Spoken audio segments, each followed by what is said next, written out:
السلام عليكم ورحمة الله وبركاته. الحمد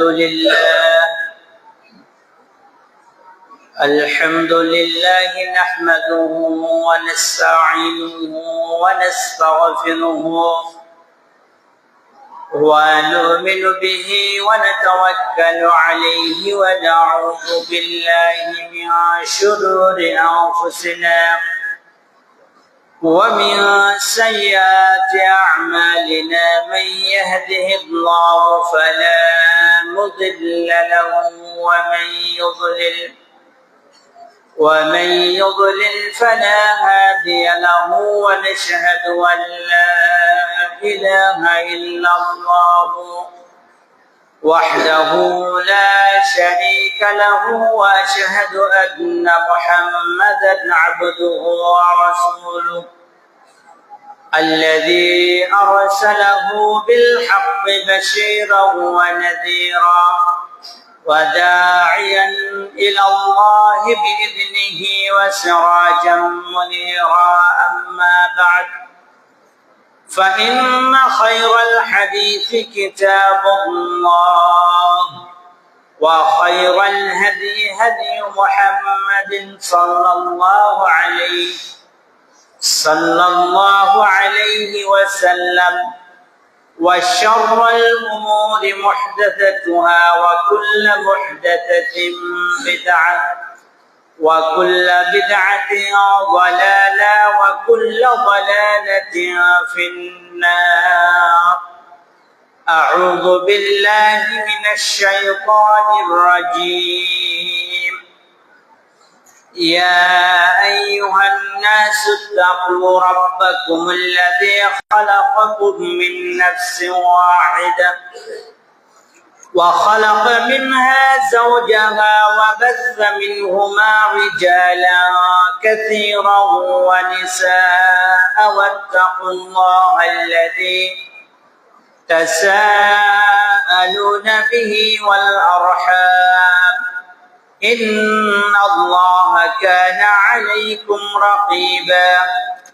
يا أيها الذين آمنوا اتقوا الله حق تقاته ولا تموتن إلا وأنتم مسلمون. يا أيها الذين آمنوا اتقوا الله وقولوا قولا سديدا يصلح لكم أعمالكم ويغفر لكم ذنوبكم ومن يطع الله ورسوله فقد فاز فوزا عظيما. آمين.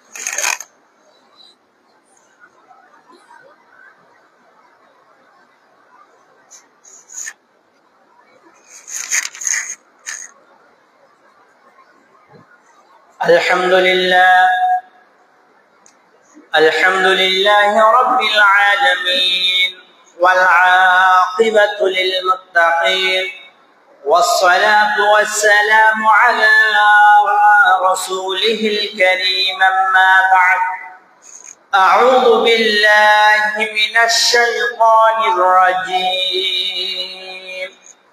بسم الله الرحمن الرحيم.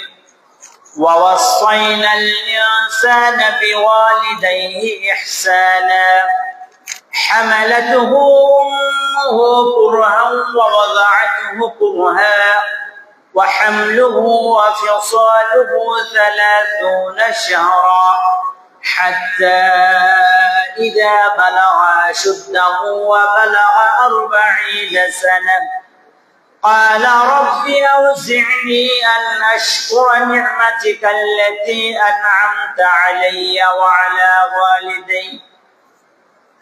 عن أبي هريرة رضي الله تعالى عنه قال النبي صلى الله عليه وسلم رغم عنفه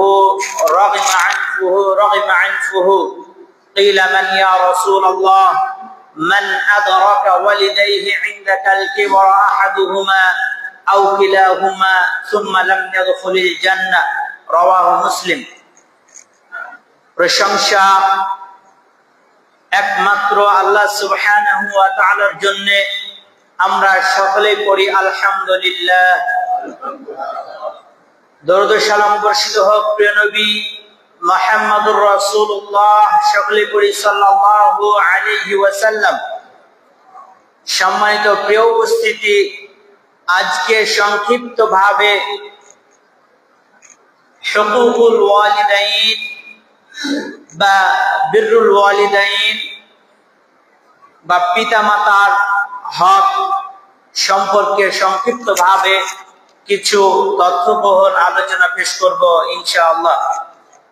আল্লাহ সুবহানাহু ওয়া তাআলা পৃথিবীতে আমাদেরকে যেই সকল নিয়ামতগুলো দিয়েছেন, অসংখ্য নিয়ামত আমাদেরকে দিয়েছেন যা গণনা করে শেষ করা যাবে না। এই সকল নিয়ামতগুলোর মধ্যে সর্বোত্তম নিয়ামত হলো বাবা এবং মা।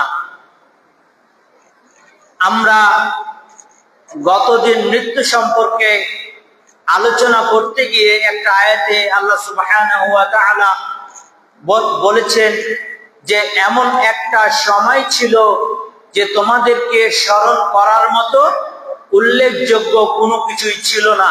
অর্থাৎ তখন আমরা ছিলাম কোথায়? মায়ের গর্ভে ছিলাম। এরপর আল্লাহ আমাদেরকে এই পৃথিবীতে পাঠিয়েছেন। এরপর আমাদেরকে দুইটা পথ দেখিয়েছেন, একটা সঠিক আর একটা হচ্ছে বেঠিক। এটি আল্লাহ সুবহানাহু ওয়া তাআলা সূরা দাহরের 1 থেকে 3 নম্বর আয়াতে বলছেন। আল্লাহ সুবহানাহু ওয়া তাআলা আমাদেরকে এই পৃথিবীতে আসার একটা মাধ্যম, সেই মাধ্যমটা হচ্ছে পিতা এবং মাতা। যেমন জান্নাতে যেতে হলে আমাদের মাধ্যম হচ্ছে কোরআন এবং সুন্নাহ বাস্তবায়ন করা, আমল করা, সালাত আদায় করা, সিয়াম পালন করা ইত্যাদি ইসলামের হুকুম আহকাম বিধিবিধান পালন করা, এটি হচ্ছে মাধ্যম। তো ঠিক এই যে পৃথিবীতে আমরা এসেছি, আমরা আমাদের স্বপ্ন বাস্তবায়ন করছি, আমরা নিম্ন থেকে নিয়ে সর্বোচ্চ শিখরে, স্বর্ণ শিখরে আমরা আরোহণ করছি। এগুলোর একটা মাধ্যম, সেটি হলো বাবা এবং মা। এই বাবা এবং মা সম্পর্কে আল্লাহ সুবহানাহু ওয়া তাআলা তাদের কিভাবে আমরা খেদমত করব, কতটুকু খেদমত করব এবং কিভাবে করব, আল্লাহ সুবহানাহু ওয়া তাআলা বিভিন্ন জায়গায় বিভিন্ন ভাবে বলেছেন। তো প্রথমেই আল্লাহ সুবহানাহু ওয়া তাআলা আমাদেরকে আল্লাহর ইবাদত করা, তার সাথে শরীক না করা এবং পিতামাতার সাথে সৎ ব্যবহার করা, তিনটা বিষয়কে আল্লাহ সুবহানাহু ওয়া তাআলা পাশাপাশি রেখেছেন। পবিত্র কোরআনুল কারীমে সূরা নিসাতে আল্লাহ সুবহানাহু ওয়া তাআলা বলছেন, ওয়া'বুদুল্লাহ, তোমরা আল্লাহর ইবাদত করো, ওয়ালা তুশরিকু বিহি শাইআ, আর আল্লাহর সাথে কোনো কিছুকে শরীক করো না, ওয়াবিল ওয়ালিদাইনি ইহসানা, আর পৃথিবীতে তোমরা বাবা মার সাথে ইহসান করো, তাদের সাথে ভালো আচার ব্যবহার করো, তাদের মনের আশা তোমরা পূরণ করো। তাহলে আল্লাহর ইবাদত করার পরে আমরা জানি আল্লাহর ইবাদতের সাথে কোনো কিছুকে শরীক করা যাবে না। আল্লাহর ইবাদতের সাথে কোনো কিছুই শরীক করা যাবে না। শরীক করলে সেটা শিরক হয়ে যাবে, আর শিরকের গুনাহ আল্লাহ সুবহানাহু ওয়া তাআলা ক্ষমা করেন না। সেটা শিরকের দীর্ঘ আলোচনা। তো আল্লাহর ইবাদত করাটা কেমন গুরুত্বপূর্ণ, আল্লাহ বলছেন, ওয়ামা খালাকতুল জিন্না ওয়াল ইনসা ইল্লা লিয়াবুদুন, আমি মানব এবং জিন জাতিকে একমাত্র আমার ইবাদত করার জন্য সৃষ্টি করেছি। তাহলে আমাদের সৃষ্টির উদ্দেশ্য হলো আল্লাহর ইবাদত করতে হবে, দাসত্ব করতে হবে, গোলামি করতে হবে। আর এর পর আল্লাহ সুবহানাহু ওয়া তাআলা বলছেন, ওয়াবিল ওয়ালিদাইনি ইহসানা, তোমরা বাবা মার সাথে ভালো ব্যবহার করো, বাবা মার সাথে ভালো আচরণ করো। এটি আল্লাহ সুবহানাহু ওয়া তাআলা অসংখ্য জায়গায় বলেছেন। তাহলে বাবা মার সাথে আমাদেরকে কেমন আচরণ করতে হবে আল্লাহ সুবহানাহু ওয়া তাআলা সূরা বনী ইসরাঈলের 23 নম্বর আয়াতে বলছেন, ওয়া ক্বাযা রাব্বুকা আল্লা তা'বুদু ইল্লা ইয়্যাহু ওয়া বিল ওয়ালিদাইনি ইহসানা। আল্লাহ সুবহানাহু ওয়া তাআলা আদেশ দিচ্ছেন যে ওয়া ক্বাযা রাব্বুকা আল্লা তা'বুদু, তোমরা আল্লাহ আদেশ দিচ্ছেন তোমরা আল্লাহর ইবাদত করো, ইল্লা ইয়্যাহু ওয়া বিল ওয়ালিদাইনি ইহসানা, আর কি করো, বাবা মার প্রতি ভালো ব্যবহার করো, ইহসান করো, দয়া করো। কেমন দয়া করতে হবে আল্লাহ সুবহানাহু ওয়া তাআলা বলছেন, ওয়া বিল ওয়ালিদাইনি ইহসানা ইম্মা ইয়াবলুগান্না ইনদাকাল কিবরা আহাদুহুমা আও কিলাহুমা।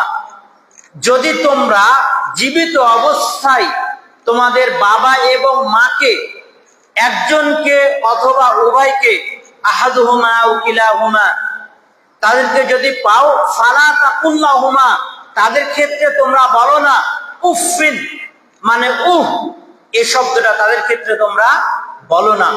এটি আল্লাহর কি, আল্লাহর নির্দেশ। আল্লাহর নির্দেশ কি নবী সাল্লাল্লাহু আলাইহি সাল্লামের মাধ্যমে জানিয়ে দিয়েছেন, যেটা কিছুটা হলো আজকে ধারণা দিব ইনশাআল্লাহ।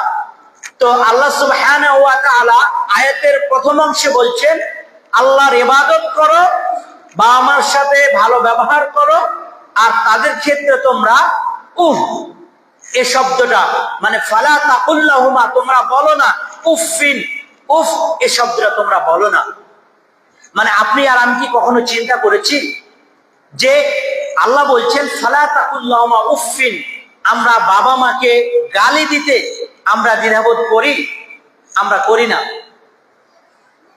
আমরা বাবা মাকে গালি দিতে, অকথ্য ভাষায় গালি দিতে, তাদেরকে কষ্ট দিতে এবং রাগান্বিত হয়ে তাদের সাথে খারাপ আচার ব্যবহার করতে আমরা দ্বিধাবোধ করি না।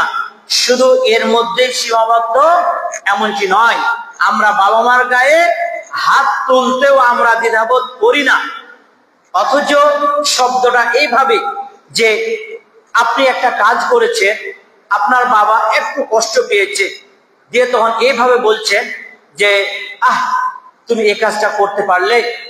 এই যে আহ বা উ, এই শব্দটুকু আল্লাহ বলছেন যে এমন ভাবে আচরণ ব্যবহার করো বাবা মার সাথে যে এই শব্দটুকু যেন বাবা মা কখনো মুখ দিয়ে উচ্চারণ করে না।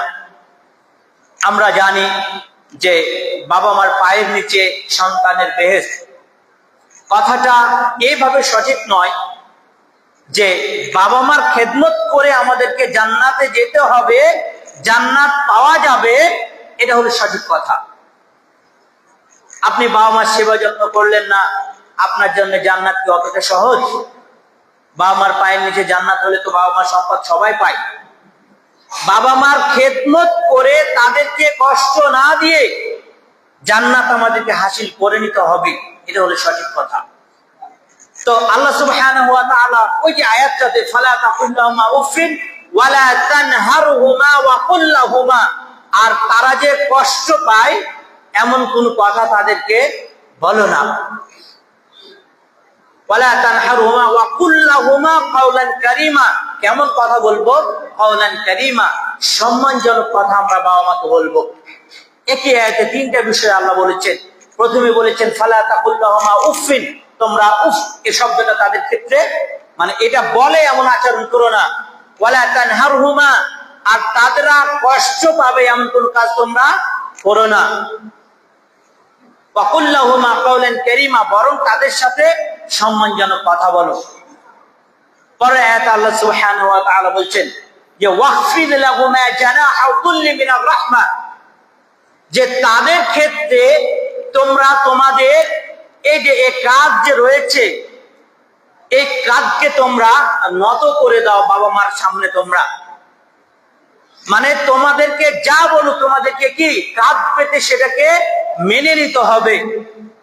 এই যে আল্লাহ সুবহানাহু ওয়া তাআলা বলছেন ওয়াকফিদ লাহুমা জানাহা কুল্লি মিনার রাহমা আকুর রাব্বিরহামহুমা কামা রাব্বায়ানি সাগীরা, আর তোমরা আল্লাহকে বলো যে বাবা মা যেভাবে আমাকে লালন পালন করেছে সেই সব কালে তুমি আমার বাবা মাকে সেইভাবে লালন পালন করো। এটা আল্লাহ রাব্বুল আলামিন আমাদেরকে শিক্ষা দিচ্ছেন। এরপর আল্লাহ সুবহানাহু ওয়া তাআলা অন্য জায়গায় বলছেন ওয়াসাইনাল ইনসানা বিওয়ালিদাইহি ইহসানা, যে তোমরা তোমাদের পিতামাতার সাথে ইহসান করো, নম্র ভাষায় নিজ স্বরে তোমরা কথা বলো। কারণ হামালাতুহু উম্মুহু ওয়াহনান আলা ওয়াহনিন, কারণ তোমার মা তোমাকে কষ্টের পর কষ্ট সহ্য করে তোমাকে বুকে লালন এবং ধারণ করেছে। উম্মুহু ওয়াহনান আলা ওয়াহনিন ওয়া ফিসালুহু ফি আমাইন, আর তোমাকে কি করেছেন? 2 বছর ধরে তোমাকে দুগ্ধ পান করিয়েছেন। আনিশকুরলি ওয়ালি ওয়ালিদাই, অতএব তোমরা আল্লাহর কৃতজ্ঞতা প্রকাশ করার পর তোমরা বাবা মার কৃতজ্ঞতা প্রকাশ করো। আমাদের মতো অনেক হতভাগা সন্তান রয়েছে যারা আমরা বাবা মাকে বলি তোমরা কি করেছো আমাদের জন্য, আমাদের জন্য তোমরা কি করেছো। অন্যের বাবা মায়ের দিকে দেখে আমরা আমাদের বাবা মাকে কি করি? খাটো অবস্থানে, মানে নিচু একটা অবস্থানে, আমাদের এই যে মেন্টালিটি রয়েছে আমরা তাদেরকে একটা নিচু স্থানে তাদেরকে দাঁড় করাই। যে অন্যের বাবা মা অনেক টাকা পয়সা গাড়ি বাড়ি ভালো কিছু রেখে গেছে, আর তুমি কি রেখে গেছো? অথচ আল্লাহ বলছেন যে আমরা কি আল্লাহর অকৃতজ্ঞ বান্দা হতে পারি? আমরা কিন্তু হতে পারি না। এই যে আমরা যে ধাপে ধাপে ধাপে ধাপে মসজিদে এসেছি, এটি কার দয়া? সে রবের দয়া। আল্লাহর দয়া ছাড়া আমরা একটা ধাপ অতিক্রম করতে পারবো না। সে রবের কৃতজ্ঞতা প্রকাশ করার পর আল্লাহর কৃতজ্ঞতা প্রকাশ করতে বলেছে। অন্য আয়াতে আল্লাহ সুবহানাহু ওয়া তাআলা বলছেন যে ওয়াসাইনাল ইনসানা বিওয়ালিদাইহি হামালাতুহু উম্মুহু কুরহা ওয়া ওয়াদাআতুহু কুরহা ওয়া হামলুহু ওয়া ফিসালুহু 30 শাহরা, যে তোমরা পিতামাতার সাথে সৎ ব্যবহার করো, কারণ তোমার পিতা এবং মাতা কষ্ট করে তোমার মা তোমাকে পেটে ধরেছে এবং তোমাকে 30 শাহরা 30 মাস তোমাদেরকে দুধ পান করিয়েছেন। 30 শাহরা হাত্তা ইযা বালাগা আশুদ্দাহু ওয়া বালাগা 40 সানা, আর আমাদের বয়সটা যখন কত হয়েছে, আমরা যখন একটু সুঠাম দেহের অধিকারী হয়েছি, আল্লাহ রাব্বুল আলামিন বলছেন, আমরা শুধু একজন অনুবাদক, আল্লাহ রাব্বুল আলামিন বলছেন হাত্তা ইযা বালাগা আশুদ্দাহু ওয়া বালাগা 40 সানা, যখন আমাদের বয়সটা কততে হয়েছে, যখন 40 বছর বয়সে পৌঁছেছে, তখন আমরা যেন আল্লাহকে বলি যে ক্বালা রাব্বি আউজি'নি আন আশকুরা নি'মাতাকা আল্লাতী আন'আমতা আলাইয়া ওয়া আলা ওয়ালিদাইয়া, যে হে আল্লাহ তুমি যে সকল নিয়ামত দিয়েছো এই নিয়ামতগুলোর মানে প্রশংসা করার পর আমরা যেন বাবা মার প্রশংসা করতে পারি, সে তৌফিক আমাদেরকে, সে নিয়ামত আমাদেরকে দান করো। এইভাবে আল্লাহ সুবহানাহু ওয়া তাআলা অসংখ্য জায়গায় বাবা মার খেদমত করার কথা বলেছে। এরপর আমাদের প্রিয় নবী মুহাম্মদুর রাসূলুল্লাহ সাল্লাল্লাহু আলাইহি ওয়াসাল্লাম থেকে কিছু দিক নির্দেশনা, যে এই যে আমরা যে পৃথিবীতে আসলাম অল্প সময়ের জন্য, এরপর আমরা বাবা মার অবাধ্য হলাম। পৃথিবীতে আল্লাহ সুবহানাহু ওয়া তাআলা কয়েকটা কারণে পৃথিবীতে আমাদেরকে শাস্তি দিয়ে থাকেন। আমাদের অপরাধের কারণে, অনেক অপরাধের কারণে আমাদেরকে আল্লাহ রাব্বুল আলামিন তৎক্ষণাৎ শাস্তি দেন না। আল্লাহ রাব্বুল আলামিন বলেছেন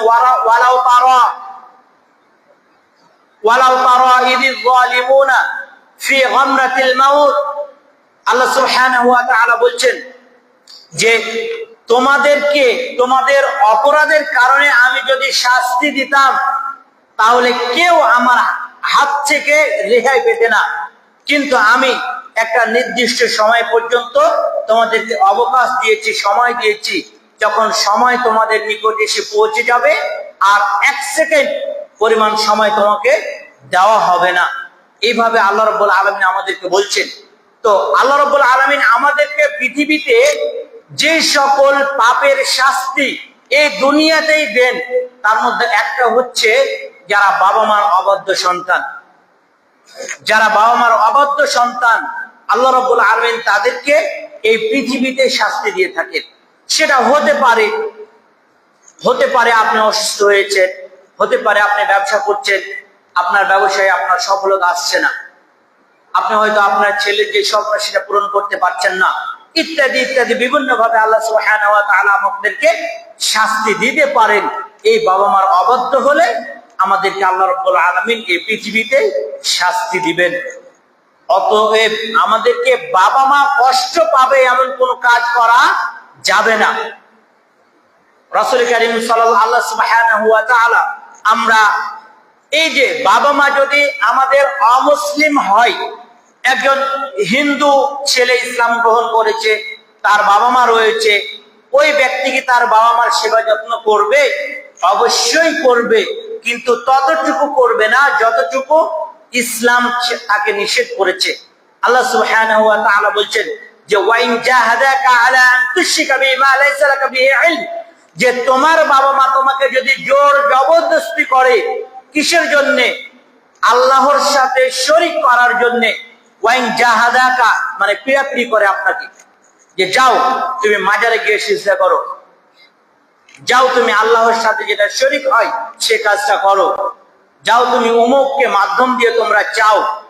এই যে এইভাবে যদি আপনাকে আমাকে যদি জোর জবরদস্তি করে, আল্লাহ রাব্বুল আলামিন বলছেন যে ওয়াইন জাহাদাকা আলা আন তুশরিকা বিমা লাইসা লাকা বিহি ইলম ফালা তুতি'ু মা লাইসা লাকা বিহি ইলম, যে বিষয়ে আমার বাবা মার কোনো জ্ঞান নেই, এটা আমাদেরকে কি করা যাবে না, এই হুকুমটা পালন করা যাবে না।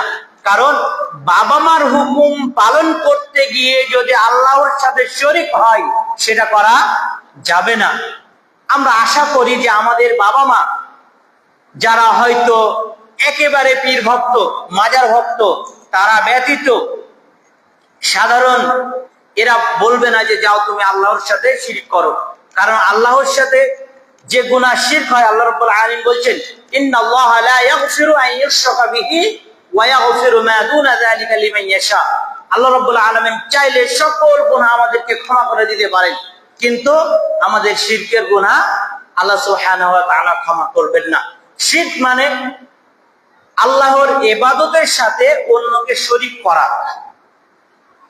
আমাদের যারা বান্দা রয়েছে, বাচ্চা কাচ্চা হয় না, অনেকে বলে অমুক মাজারের কাছে গিয়ে তোমরা চাও তোমাদের বাচ্চা হবে। আস্তাগফিরুল্লাহ, এটা করা যাবে না। কারণ আপনি আল্লাহর সাথে শিরক করলেন। আল্লাহকে মানে অখুশি রেখে আমরা কি ভালো কিছু পাবো? আমরা কিন্তু পাবো না। আল্লাহকে খুশি রেখে আমাদেরকে আল্লাহর কাছে চাইতে হবে। কারণ আল্লাহ রাব্বুল আলামিন বলেন ওয়াসতাঈনু বিস-সাবরি ওয়াস-সালাহ, তোমরা যা কিছু প্রয়োজন আল্লাহর কাছে চাইবে সালাত এবং ধৈর্যের মাধ্যমে। আমাদেরকে সালাত আদায় করে রবের কাছে সূরা ফাতিহা বা আল্লাহর প্রশংসা, নবীর প্রতি দরুদ পাঠ করে আল্লাহর কাছে আমাদেরকে চাইতে হবে। তাহলে আল্লাহ রাব্বুল আলামিন আমাদেরকে চাওয়াগুলো কবুল করবেন। দোয়া কবুলের কিছু শর্ত রয়েছে এবং কোন কোন সময় দোয়া কবুল হয় কিছু নির্দিষ্ট সময় রয়েছে। ইনশাআল্লাহ আল্লাহ চাইলে সেগুলো পরবর্তীতে আলোচনা করা হবে। আলোচনা করছিলাম বাবা মার খেদমত করা। আল্লাহ রাসূল সাল্লাল্লাহু আলাইহি সাল্লামকে এর নিকট একজন ব্যক্তি এসে জিজ্ঞাসা করলেন যে হে আল্লাহ রাসূল সাল্লাল্লাহু আলাইহি সাল্লাম, আবু দারদা রাদিয়াল্লাহু তাআলা আনহু বর্ণনা করছেন যে জৈনক ব্যক্তি মানে একজন ব্যক্তি নবী করিম সাল্লাল্লাহু আলাইহি সাল্লামের কাছে এসে জিজ্ঞাসা করলেন, হে আল্লাহর নবী সাল্লাল্লাহু আলাইহি সাল্লাম, আবু দারদাকে বলছেন যে হে আবু দারদা, আমার মা বারবার তাগিদ দিয়ে আমাকে বিয়ে করিয়েছেন। অর্থাৎ বাবা মার আদেশ পালন করা কতটা জরুরি আমরা তিনটা হাদিস বলবো। আবু দারদা থেকে যেটা বর্ণিত, নবী সাল্লাল্লাহু আলাইহি সাল্লাম তিনি বর্ণনা করছেন যে একজন জৈনক ব্যক্তি এসে বলছেন যে আমাকে আমার মা বারবার তাগিদ দিয়ে আমাকে বিয়ে করিয়েছেন। এখন আমার মা আমাকে বলছেন যে তুমি যাও, তোমার বউকে তুমি তালাক দিয়ে দাও।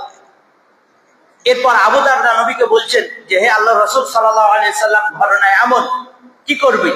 নবী সাল্লাল্লাহু আলাইহি সাল্লাম বলছেন যে যাও তুমি তালাক দাও এবং তোমার বাবা এবং মায়ের অনুগত্য করো। এরপর ওই ব্যক্তি বলছেন, আবু দারদা বলছেন যে এরপর আমি বাসায় গেলাম এবং তালাক দিলাম। এখন এই যদি ফতোয়া যদি আমরা দিই বা এমন হাদিস যদি আমরা বলি, আমাদের বাবা মা যারা রয়েছে, এখনকার বাবা মা এবং আবু দারদা, উমর ইবনে খাত্তাব রাদিয়াল্লাহু তাআলা আনহু, তাদের বাবা মা, এই বাবা মার মধ্যে অনেক পার্থক্য রয়েছে, আকাশ এবং জমিন। একটা কথা যে মা যখন শাশুড়ি হয় তখন বউ খারাপ, এবং বউ যখন শাশুড়ি যখন বউ থাকে তখন শাশুড়ি খারাপ। বউ যখন ভাবি হয় তখন ননদ খারাপ, আর যখন ভাবি হয় তখন ননদ খারাপ হয়ে যায়। এটা হচ্ছে আমাদের একটা চিন্তাধারা। আমাদের সমাজে কোনো ছেলের সাথে বাবার মিল নেই, কারণ হচ্ছে আরো একটা মজার হাদিস রয়েছে যে আমাদের মাঝে যারা শ্বশুর শাশুড়িকে গালি দেন, এটা হতে পারে ছেলে এবং হতে পারে মেয়ে, তাদের জন্য নবী সাল্লাল্লাহু আলাইহি সাল্লাম বলছেন, আব্দুল্লাহ বিন আমর রাদিয়াল্লাহু তাআলা আনহু, তিনি বর্ণনা করছেন যে ইন্না মিন আকবারিল কাবাইর, কাবিরা গুনাহ এর সময়ের মধ্যে একটা অন্যতম কাবিরা গুনাহ হচ্ছে যে আইয়ালা আনার রাজুলু ইউসাব্বিবু আইয়ালা আনার রাজুলু ওয়ালিদাইহি, যে তার পিতা মাতাকে গালি দেন। এরপর সাহাবীগণ জিজ্ঞাসা করছেন যে কাইফা ইয়ালআনুর রাজুলু, যে হে আল্লাহ রাসূল সাল্লাল্লাহু আলাইহি ওয়াসাল্লাম, কিভাবে একজন ছেলে এবং একজন মেয়ে তার বাবা এবং মাকে গালি দেয়? এরপর নবী সাল্লাল্লাহু আলাইহি ওয়াসাল্লাম বলছেন ইউসাব্বিবুর রাজুলু ইউসাব্বিবু আবাহু, যে যদি কোনো ব্যক্তি অন্যের পিতা মাতাকে গালি দেয় তাহলে ওই গালিটা কোথায় ফিরে আসে? নিজের বাবা এবং মার দিকে ফিরে আসে। আর গালি দেওয়াটা কি? কাবিরা গুনাহ। আকবারুল কাবাইর, যে সকল গুনাহগুলো সবচাইতে বড়, এই গুনাহগুলোর মধ্যে একটা হচ্ছে পিতা মাতাকে গালি দেওয়া। এর পরের অংশে নবী সাল্লাল্লাহু আলাইহি সাল্লাম বলছেন ইউসাব্বিবু উম্মাহু ফায়ুসাব্বিবু উম্মাহু, যে যদি কোনো ব্যক্তি অন্যের মাকে গালি দেয় তাহলে ওই গালিটা কোথায় ফিরে আসে? নিজের বাবা এবং মার দিকে ফিরে আসে। এখন আমরা যারা জামাই রয়েছি, যদি আমাদের স্ত্রীরা একটু দোষারোপ করে, আমরা শ্বশুর শাশুড়িকে গালি দিই। আর যারা আমাদের ওয়াইফ রয়েছেন, বোন রয়েছেন, মা রয়েছেন, তারা তো নিত্যদিন আমার শ্বশুর ভালো না, শাশুড়ি ভালো না, তোমার বাবা ভালো না, তোমার মা ভালো না, ইত্যাদি ইত্যাদি ইত্যাদি অনেক কথা বলেন। সাবধান হতে হবে। রাসূল কারীম সাল্লাল্লাহু আলাইহি সাল্লাম আপনাদেরকে এতটা সম্মানিত করেছেন, মর্যাদাবান করেছেন, এবং আপনাদের জন্য যে ছাড় দিয়েছেন, আল্লাহ সুবহানাহু ওয়া তাআলা পুরুষদেরকে সেই ছাড় দেননি। রাসূল কারীম সাল্লাল্লাহু আলাইহি ওয়াসাল্লাম বলছেন যে মেয়েরা যদি 5টা কাজ করতে পারে তাহলে তাদের জন্য জান্নাতের যে কোন দরজা দিয়ে তারা কিন্তু প্রবেশ করতে পারবে। ইযা সাল্লাত খামসাহা ওয়া সামাত শাহরাহা ওয়া আহসানাত ফারদাহা। আর একটা রয়েছে মোট 4টা, যে ইযা সাল্লাত খামসাহা, যে কোন মহিলা যদি 5 ওয়াক্ত সালাত আদায় করে, ওয়া সামাত শাহরাহা, এবং যদি রমজান মাসে সিয়াম পালন করে, ওয়া আহসানাত ফারদাহা, আর যদি তার নিজ লজ্জা স্থানের হেফাজত করতে পারে। আর আরো একটা রয়েছে যে তার উপর যে যাকাত ফরজ হয়েছে সেটা যদি সে আদায় করতে পারে তাহলে সে জান্নাতে যে কোনো দরজা দিয়ে সে প্রবেশ করতে পারবে।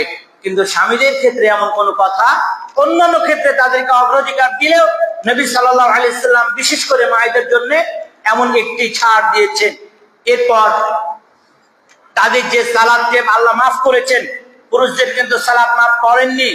আপনি যদি সুস্থ থাকেন, সুস্থ অথবা অসুস্থ, গাড়িতে অথবা বাড়িতে, যেখানেই থাকেন না কেন, আপনার সালাতের সময় হয়েছে, আপনাকে সালাত আদায় করতেই হবে। আপনি যদি 1 ওয়াক্ত সালাত, 1 ওয়াক্ত নয় 1 রাকাত সালাত আপনি স্বেচ্ছায় সজ্ঞানে আপনি বাদ দিতে পারবেন না। যদি বাদ দিই, আল্লাহর ফরজ হুকুম আমি কি করলাম? অমান্য করলাম। কথা বলছিলাম যে বাবা মার খেদমত সম্পর্কে। নবী সাল্লাল্লাহু আলাইহি সাল্লাম বলছেন যে ওই ব্যক্তির জন্য ধ্বংস আবশ্যক যে ব্যক্তি এই পৃথিবীতে বাবা মাকে পাওয়ার পরেও জান্নাত লাভ করতে পারলো না। عن ابي هريره رضي الله تعالى عنه قال قال النبي صلى الله عليه وسلم رغم عنفه قيل من يا رسول الله من ادرك والديه عندك الكبر احدهما او كلاهما ثم لم يدخل الجنه। আবু হুরায়রা রাদিয়াল্লাহু তাআলা আনহু বর্ণিত নবী সাল্লাল্লাহু আলাইহি ওয়াসাল্লাম বলছেন যে ওই ব্যক্তির উপর লানত করছেন যে রাগিমা আনফুহু রাজুলুন, ওই ব্যক্তি ধ্বংস হোক, ওই ব্যক্তির নাক ধুলায় দূষিত হোক। এটি একটি পরিভাষা, অর্থাৎ যারা সৌদি বা সে সময়ে যারা আল্লাহর অবাধ্য হতো, বাবা মার অবাধ্য হতো, তাদেরকে এইভাবে লানত করা হতো যে রাগিমা আনফুহু রাজুলুন, ওই ব্যক্তির নাক ধুলায় দূষিত হোক, ওই ব্যক্তি ধ্বংস হোক বা ওই ব্যক্তির জন্য ধ্বংস আবশ্যক। এইভাবে নবী সাল্লাল্লাহু আলাইহি সাল্লাম বলছেন, তিনবার এই কথা বললেন, রাগিমা আনফুহু রাজুলুন। তিনবার বলার পর নবী সাল্লাল্লাহু আলাইহি সাল্লাম তিনবার বলার পরে সাহাবীগণ জিজ্ঞাসা করছেন যে কে সেই ব্যক্তি, কাকে আপনি বারবার বলছেন ওই ব্যক্তি ধ্বংস হোক?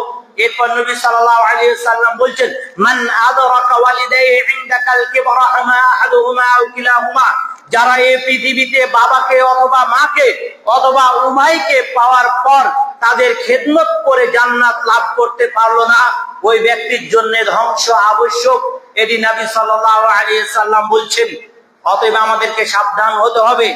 এরপর আবু হুরায়রা রাদিয়াল্লাহু তাআলা আনহু বর্ণিত, তিনি বলেন, মান আহাক্কু বিহুসনি সাহাবাতি, যে সবচাইতে অধিক হক পাওয়ার যোগ্য কে?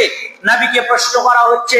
নবী সাল্লাল্লাহু আলাইহি সাল্লাম বলছেন, ক্বালা সুম্মা মান ক্বালা উম্মুকা, ক্বালা সুম্মা মান ক্বালা উম্মুকা, ক্বালা সুম্মা মান ক্বালা উম্মুকা, ক্বালা সুম্মা মান ক্বালা আবুকা।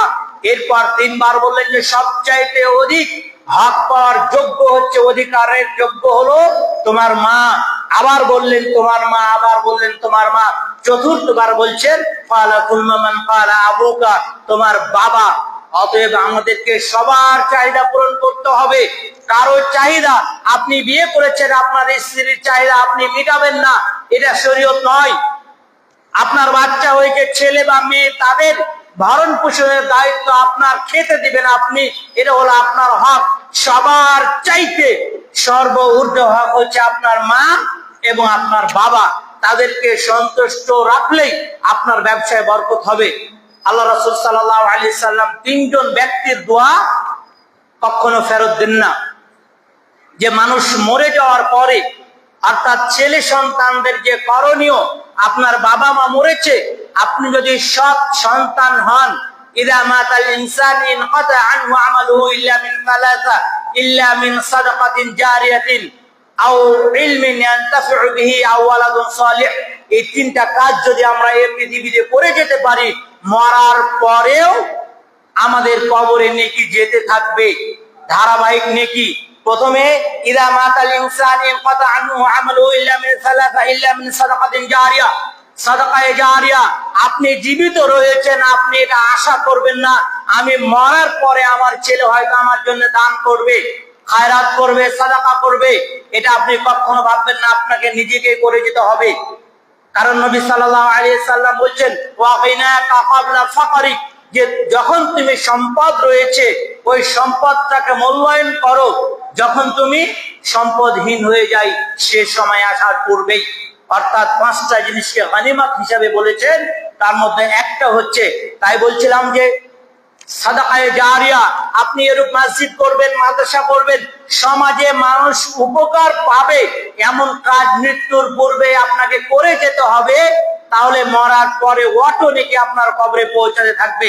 এরপর আও ওয়ালাদুন আও ইলমিন ইয়ানতাফিউ বিহি, উপকারী জ্ঞান মানুষকে দান করবেন। আপনার জ্ঞান দ্বারা যদি ওই ব্যক্তি চোর হয়, আপনার থেকে জ্ঞান অর্জন করার পর ওই ব্যক্তি যদি সুদখোর হয়, ঘুষখোর হয়, জেনাখোর হয়, আপনি অটোমেটিক গুনাহ আপনার কবরে পৌঁছাবে। যদি আপনার ইলম দ্বারা ওই ব্যক্তি উপকার লাভ করে, তাহলে অটোমেটিক আপনার কবরে নেকি পৌঁছাতে থাকবে। অতএব আমাদেরকে কি করতে হবে? যাদের সন্তান রয়েছে তাদেরকে এমন জ্ঞান দান করতে হবে যে জ্ঞান দিয়ে মানুষ উপকার পাবে। এমন ইলম তাদেরকে আমরা শিক্ষা দিব যে শিক্ষা অন্যকে দিলে আপনার কবরে নেকি পৌঁছাতে থাকবে। এমন ইলম তাদেরকে শিক্ষা দিয়ে যেতে হবে। আও ওয়ালাদুন সালিহ, মানে নেক সন্তান যদি আপনার জন্য দোয়া করে, সাথে সাথে আপনার কবরে এই দোয়াটা পৌঁছে যাবে। অতএব আমাদেরকে কি করতে হবে? নেক সন্তান হতে হবে। আল্লাহ রাব্বুল আলামিন বলেছেন আও ওয়ালাদুন সালিহ, যেমন তেমন সন্তান দোয়া করলে তার দোয়া কবুল হবে না।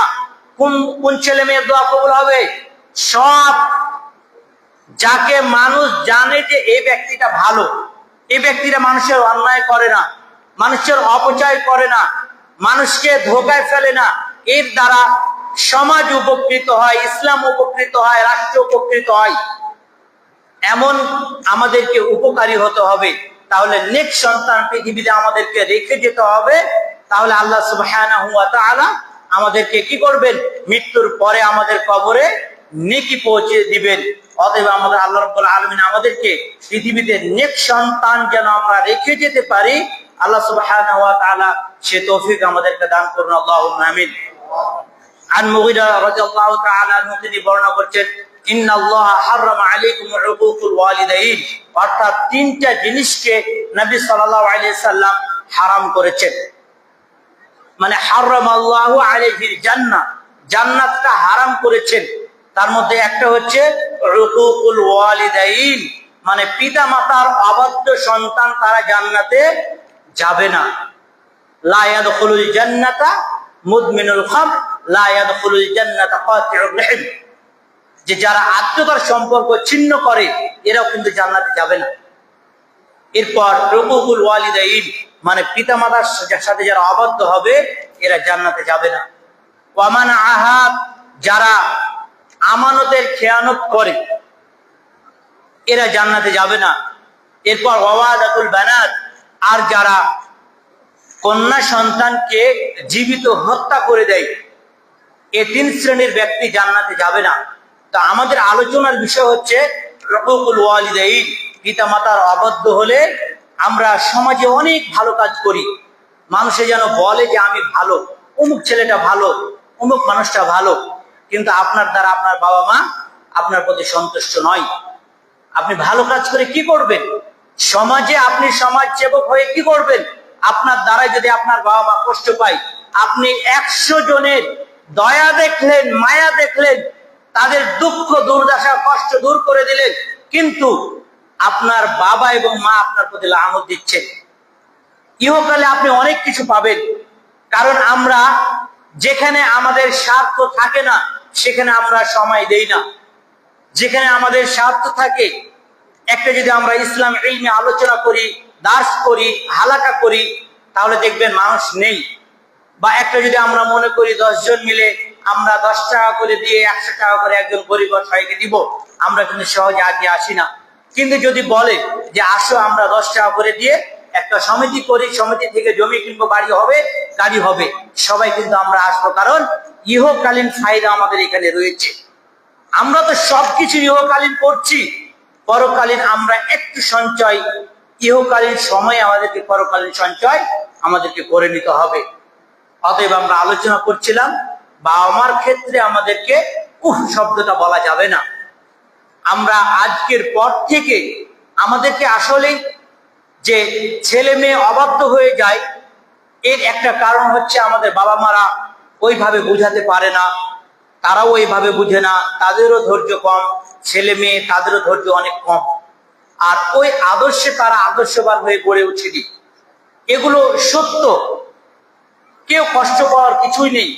অনেক বাবা মা রয়েছে, একটা ছোট্ট একটা গল্প, যে একজন ব্যক্তি যার ছেলে একজন ডাক্তার, ছেলের বউ তিনিও ডাক্তার, ওনার আরেকটা ছেলে ইঞ্জিনিয়ার, আরেকটা ওই ছেলের বউ আবার হচ্ছে ব্যাংকে চাকরি করে, আর কেউ নাই তার পরিবারে।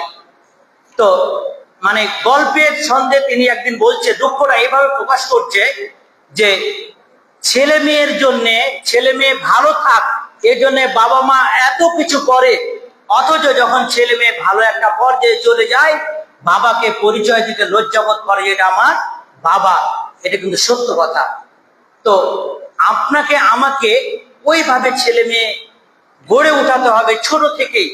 আমরা যদি ওই যে কলা গাছ লাগিয়ে যদি আম আশা করি, এটা হবে না। ছোট থেকে আমাদেরকে আম গাছ লাগিয়ে আম গাছ আশা করতে হবে।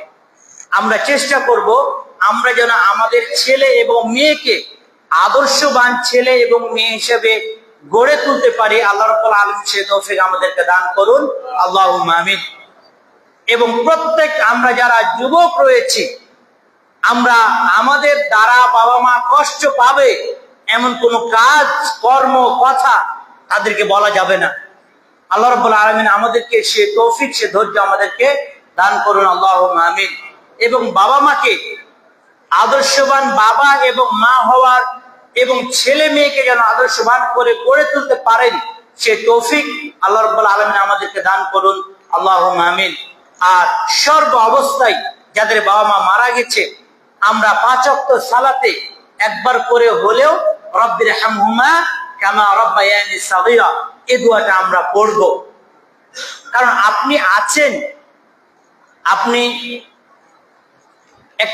একটা কথা বলে, আমার বাবা কথাটা বলে যে আমরা হয়তো দেখি যে ছেলে মেয়ে আমরা অনেক ভালো আছি, অন্যের অনেক জমি জায়গা গাড়ি বাড়ি।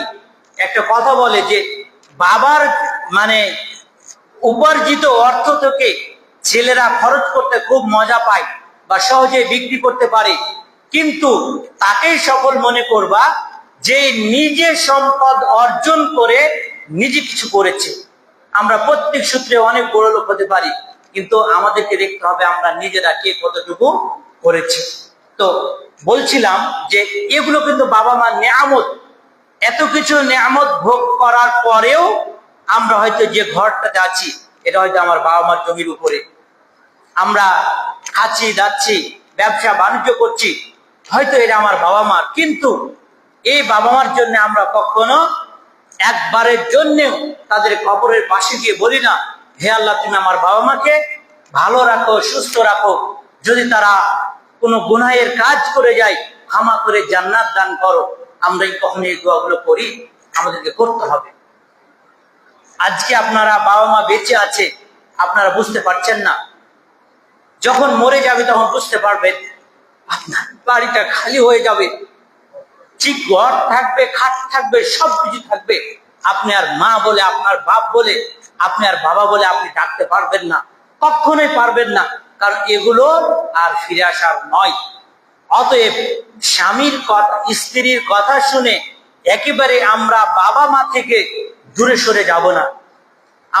আমাদের উপার্জিত অর্থ থেকে একটা অংশ আমরা বাবা মার জন্য রেখে দিব। বাবা মা অসুস্থ হয়েছে, ওষুধ কিনতে পারে না, ধারে ধারে ঘুরছে, এগুলো কিন্তু সত্য ঘটনা। অথচ আপনি আরাম আয়েশে খাচ্ছেন এবং ঘুমাচ্ছেন। আল্লাহ সুবহানাহু ওয়া তাআলা আমাদেরকে বিবেক বহির্ভূত কাজ করা থেকে বিরত রাখুন, আল্লাহুম্মা আমিন। রব্বানা আতিনা ফিদ দুনিয়া হাসানাতাও ওয়া ফিল আখিরাতি হাসানাতাও ওয়া কিনা আযাবান নার। ربنا ظلمنا انفسنا وان لم تغفر لنا وترحمنا لنكونن من الخاسرين. رب ارحمهما كما ربياني صغيرا.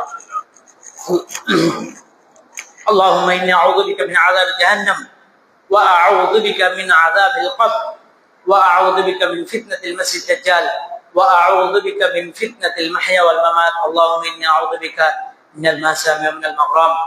اللهم اني اسالك علما نافعا وعملا متقبلا ورزقا طيبا. سبحانك اللهم ربنا وبحمدك أشهد أن لا إله إلا أنت أستغفرك وأتوب إليك. السلام عليكم ورحمة الله وبركاته.